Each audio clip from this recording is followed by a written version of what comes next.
it seems tonight we've talked a lot about the cause of things, why we believe in such things.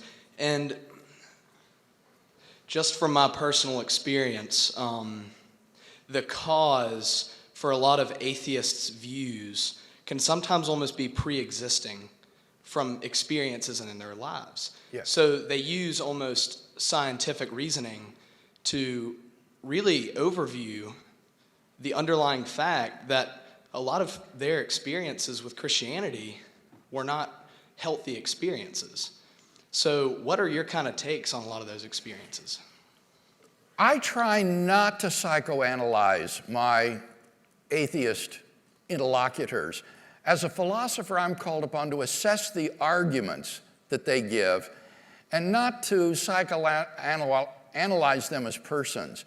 But I must say, sometimes the anger and the vitriol that comes from them does make me suspect that there are deep-seated emotional issues here, more than just rejection of an argument or evidence.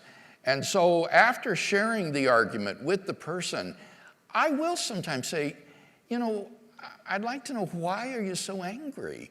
Did you have a negative experience as a child, or something that turned you against God? And kind of, in a sense, begin to do a little pastoral counseling rather than philosophical argument. But the important thing in doing philosophy is to try to detach the arguments from the person so that you're not attacking or criticizing the person, but just the argument. As it seems a lot of time atheists like to do to Christians.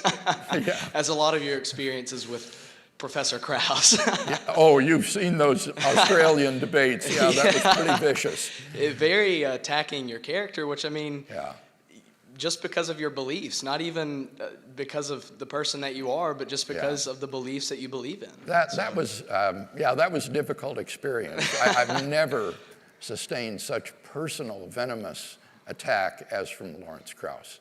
But as a Christian and as someone who's just trying to grow up in the society we live in, it's nice to see someone who can take those criticisms and attacks and just deflect them in such a humble and such a kind way. So, well, you're very kind. Yes, sir. Thank you. Thank you.